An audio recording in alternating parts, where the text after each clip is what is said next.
धरती का वो सिरा जहां मानचित्र भी थम सा जाता है, वहीं उत्तरी रूस की एक बेहद ठंडी जमीन आर्कटिक महासागर की ओर बढ़ती चली जाती है, जैसे ठंड को चुनौती दे रही हो। यह सर्दी कोई मौसम नहीं, बल्कि स्थायी व्यवस्था है, एक ऐसा नियम जिसे कभी विराम नहीं मिलता। तापमान का -50 या 60 डिग्री तक गिर जाना खबर नहीं बनता। ये यहाँ की रोजमर्रा की सच्चाई है। और इस जगह ठंड पहले शरीर को नहीं, सोच को जकड़ती है। ये इलाका टुंड्रा कहलाता है, एक ऐसी धरती जहां जंगल नहीं उगते, क्योंकि जमीन साल के अधिकांश समय बर्फ में जमी रहती है। ना कोई पेड़ हवा की मार रोकता है, ना कोई दीवार इंसान को तसल्ली देती है। खुला मैदान, खुला आकाश और एक ऐसी प्रकृति जो हर पल परीक्षा लेती है। यहां आसमान असहज रूप से पास लगता है और जमीन मानो इंसान से हमेशा एक कदम दूर। इसी विशाल शून्य में जीवन जीते हैं नेनट्स, एक खानाबदोश समुदाय। उनके लिए घर किसी स्थिर जगह का नाम नहीं, बल्कि एक चलती हुई अवस्था है, जिसे हर कुछ हफ्तों में समेट लिया जाता है। उनके जीवन का केंद्र कोई मकान या शहर नहीं, बल्कि रेंडियर का झुंड है। वही उनका सहारा है, उनकी संपत्ति है, उनका खाना है, और उसी के साथ उनका पूरा संसार चलता है। अगर रेंडियर का झुंड सुरक्षित है तो जीवन चल रहा है। अगर झुंड कमजोर पड़ता है तो खतरा सिर्फ जानवरों पर नहीं, पूरे समुदाय पर मंडराने लगता है। यहाँ एक जानवर की थकान भी चेतावनी होती है, और एक गलत निर्णय पूरे खानदान को खत्म कर सकता है। जैसे ही शरद ऋतु ढलती है, नेनट्स के भीतर एक अदृश्य घड़ी चलने लगती है। ये घड़ी समय नहीं, हालात मापती है। हवा का रुख, बर्फ की परत, रेंडियर के खुरों की चाल, सब कुछ मिलकर तय करता है कि कब आगे बढ़ना है। उत्तर से दक्षिण की ये यात्रा कोई परंपरा नहीं, बल्कि रणनीति है। ये उस ठंड से बचने की कोशिश है जो धीरे धीरे हर जीव की सीमा को तोड़ देती है। इस प्रवास में कुछ भी स्थिर नहीं होता। तंबू लगाए जाते हैं, फिर उतारे जाते हैं। हर बार वही लकड़ी के खंभे, वही रेंडियर की खालें, वही रस्सियां, लेकिन जमीन हर बार अलग होती है। तंबू का शंकु आकार यूं ही नहीं है, ये हवा को फिसल जाने देता है, बर्फ को टिकने नहीं देता। भीतर एक छोटा सा चूल्हा जलता है, और वही आग जीवन और मृत्यु के बीच की सबसे पतली रेखा बन जाती है। आग है तो भीतर 20 डिग्री तक गर्मी हो सकती है। आग बुझी तो मिनटों में सब कुछ जमने लगता है। ये गर्मी भरोसेमंद नहीं है। लकड़ी यहां दुर्लभ है, हर टहनी की कीमत है, हर चिंगारी की जिम्मेदारी। तेज हवा आग को बुझा सकती है, और तब तंबू की खालें भी बेबस हो जाती हैं। इसी कारण आग को जिंदा रखना नेनट्स की दिनचर्या नहीं, उनकी चिंता है, वो भी लगातार, बिना रुके। लेकिन असली खतरा तंबू के भीतर नहीं, बाहर है। जमी हुई नदियां जो कभी सुरक्षित रास्ते हुआ करती थीं, अब धोखा देने लगी हैं। मौसम बदल रहा है, और इसके साथ बर्फ का स्वभाव भी। कहीं परत मोटी है, कहीं जानलेवा पतली। एक कदम गलत पड़ा तो इंसान और रेंडियर दोनों बर्फ के नीचे गहरे पानी में समा सकते हैं। ऐसे पानी में जहां शरीर की गर्मी कुछ ही मिनटों में खत्म हो जाती है। इसीलिए नदी पार करने का काम अक्सर रात में किया जाता है, एकदम गुप्त अंधेरे में, जब तापमान और गिर जाता है, ताकि बर्फ ज्यादा सख्त हो। यह सुनने में उल्टा लगता है, ज्यादा ठंड, ज्यादा सुरक्षा। लेकिन टुंड्रा के नियम ऐसे ही हैं। यहां तर्क किताबों से नहीं, अनुभव से निकलता है। पीढ़ियों का अनुभव जो हवा की आवाज और बर्फ की खामोशी पढ़ना सिखाता है। इस यात्रा में न जल्दी चलना सुरक्षित है, न देर करना। हर फैसला इस बात पर टिका होता है कि झुंड समय रहते यहां पहुंचे जहां भोजन मिल सके। सर्दियों में जमीन मोटी बर्फ के नीचे बंद हो जाती है। लाइकेन, जो रेंडियर का मुख्य भोजन है, तभी मिलता है जब वो बर्फ को खोद सकें। लेकिन जब बर्फ पर बारिश गिरकर फिर जम जाती है, तो एक पत्थर जैसी परत बन जाती है। ऐसी परत को सबसे ताकतवर रेंडियर भी नहीं तोड़ पाते। ये वो जगह है जहां बदलता मौसम सिर्फ असुविधा नहीं, अस्तित्व का संकट बन जाता है। और यही वो जगह है जहां नेनट्स का खानाबदोश जीवन कोई रोमांटिक विचार नहीं, बल्कि मजबूरी बनकर सामने आता है। उन्हें चलना ही पड़ता है, उत्तर और दक्षिण के बीच, ठंड और थोड़ी कम ठंड के बीच। ये गति रुक नहीं सकती, क्योंकि रुकना यहां विकल्प नहीं है। गर्मियां भी राहत नहीं लाती। रेंडियर ठंड के लिए बने हैं, लंबी गर्मी के लिए नहीं। ज्यादा तापमान उन्हें थका देता है, बीमारियों के प्रति संवेदनशील बना देता है। अगर झुंड दक्षिण में ज्यादा देर रुका तो जानवर बेचैन हो जाते हैं और अलग होने लगते हैं।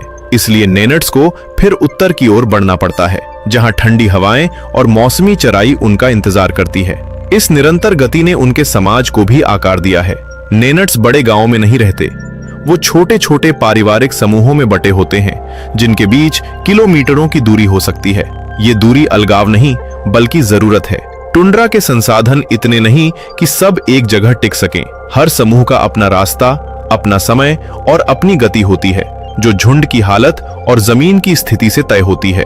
हर समूह में एक नेता होता है, अक्सर कोई बुजुर्ग जिसकी ताकत उसकी उम्र नहीं, उसका अनुभव होता है। उसके फैसले लिखे नहीं जाते, लेकिन सवाल भी नहीं किए जाते, क्योंकि यहाँ अधिकार शब्दों से नहीं, जीवित रहने से मिलता है।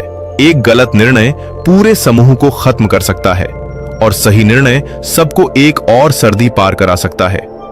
नेनट्स खुद को आधुनिक रूस की परिभाषाओं में नहीं बांधते।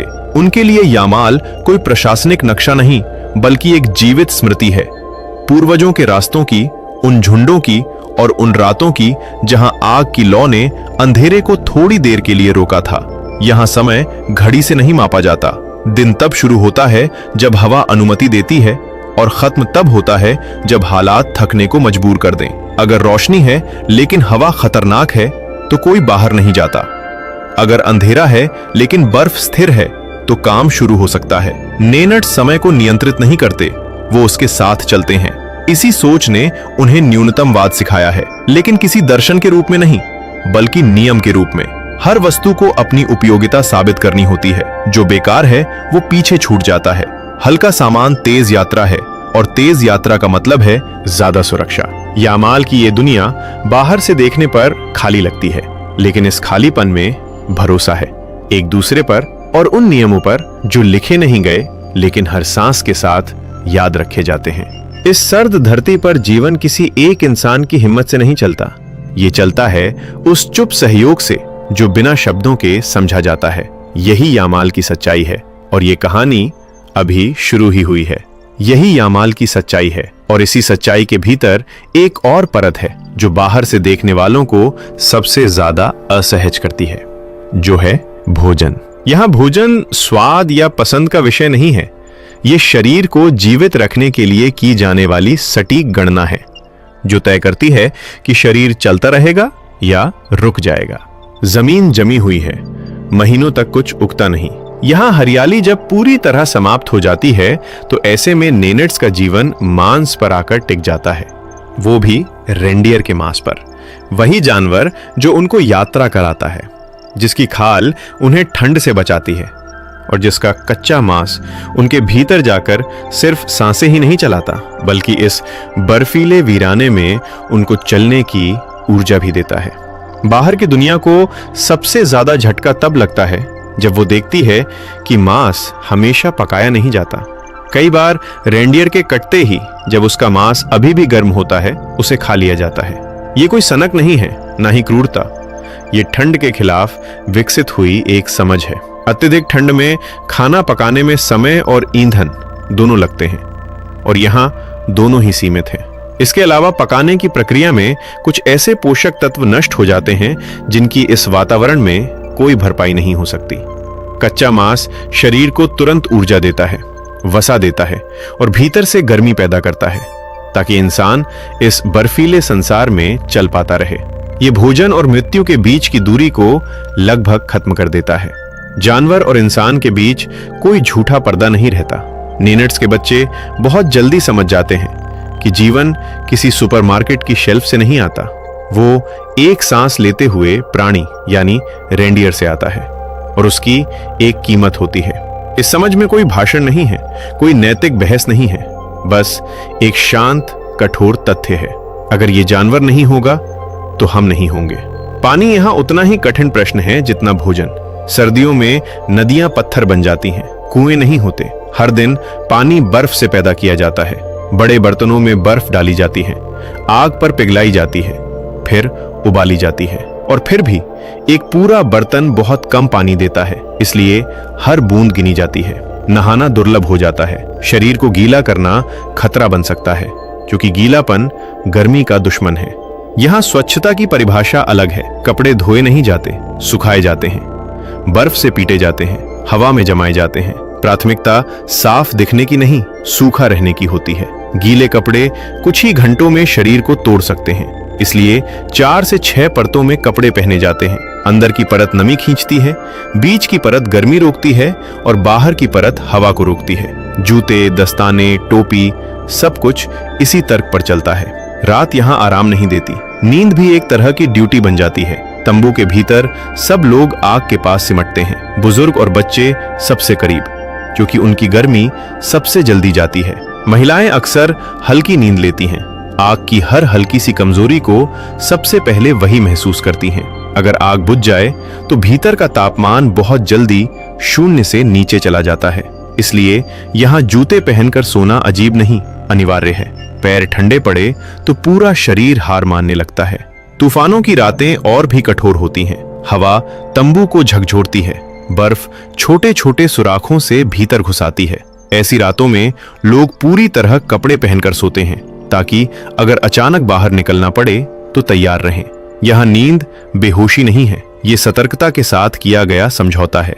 इस जीवन की धुरी अक्सर महिलाओं के इर्द गिर्द घूमती है, भले ही बाहर से वो दिखाई न दे। सुबह सबसे पहले वही उठती हैं, आग को फिर से जिंदा करती हैं। खाना बनाना, बच्चों को संभालना, खालें सिलना, कपड़ों की मरम्मत, ये सब घरेलू काम नहीं है।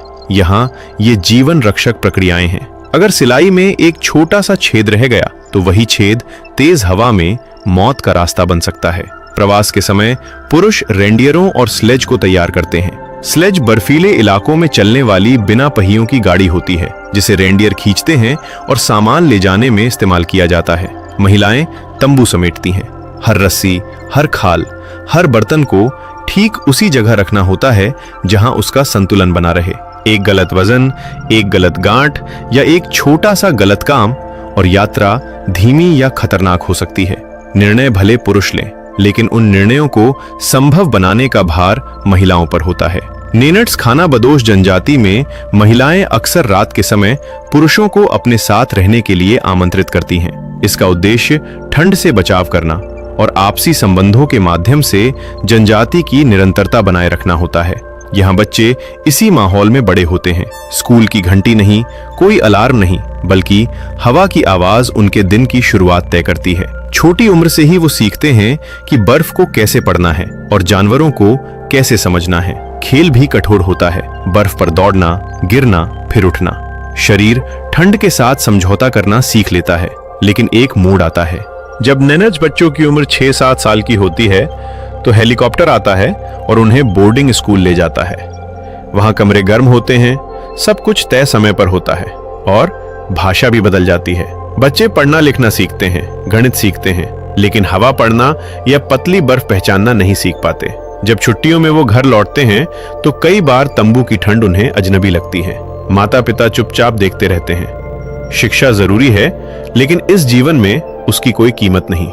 चोट यहाँ बहुत जल्दी गंभीर बन जाती है। अस्पताल का दूर दूर तक कोई नामो निशान नहीं।